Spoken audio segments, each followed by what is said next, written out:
Hello, my name's Simon Farley, and this is a story from the Heritage Collections Unit of the State Library of Queensland.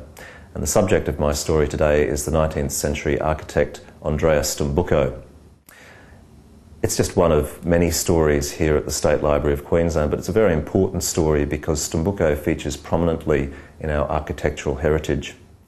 In another story, one of my favourite stories, David Malouf's Jono, the narrator Dante figures that Brisbane is a very soulless and dull town, and he says that the wind blows neither hot nor cold, nothing happens in Brisbane, nothing could ever happen. Something certainly was happening here in Brisbane with the arrival of this eccentric and volatile Florentine architect who had variously been a quarrier, a stonemason, sculptor, builder, inventor, and even gold digger. Queensland was at the height of its mining development, and Brisbane was a busy, thriving, overgrown, noisy town of spring carts, buggies and hansom cabs. And with Stombuco came a whirlwind of creativity, flamboyance and Italianate gusto. One of my favourite Stombuco designs is that of St Andrew's Church on the corner of Vulture and Cordelia Streets in South Brisbane. St Andrew's is a rare and beautiful example of an early Anglican stone church. Like St Joseph's at Kangaroo Point and St Patrick's at Fortitude Valley, the spire of St Andrew's was never actually built, and so it remains unfinished to this day. Housed in the State Library of Queensland's Heritage Collections are the original plans for many of Stombuco's major buildings, including Her Majesty's Imperial Opera House.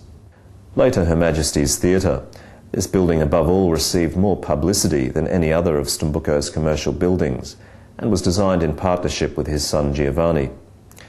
For almost 100 years, Her Majesty's played host to international theatrical greats, including opera stars Nellie Melba and Lawrence Tibbett, ballerinas such as Anna Pavlova, and thespian Sarah Bernhardt, Laurence Olivier, and Vivian Leigh, not to mention Australia's own housewife megastar Dame Edna Everage. Next door to the Irish Club, the ground floor of the Benjamin Brothers warehouse is all that remains of Stombuco's warehouse design. Italianate in style, the ground floor may be identified by its tall arched windows and rendered brick facade. Perched high above the cliffs of Petrie's Bight, All Hallows School has long been a landmark on the Brisbane skyline, especially to new arrivals by boat along the river. The most imposing feature of the school, run by the Sisters of Mercy, is of course the magnificent main building with its Tuscan arcades and terraces. Another of his well-known grander buildings is Palma Rosa, earlier Sans Souci, at Queen's Road in Hamilton. An imposing three-level mansion built between 1886 and 87 and overlooking the Brisbane River and Breakfast Creek, Sans Souci was built originally by Stombuco for himself, and it certainly reflected his lavish lifestyle, which became legendary. A lifestyle that would eventually end sadly with him dying in penury in a Fremantle asylum in 1907. The buildings of Andrea Stombuco that still stand today form a really beautiful European contribution to our cityscape.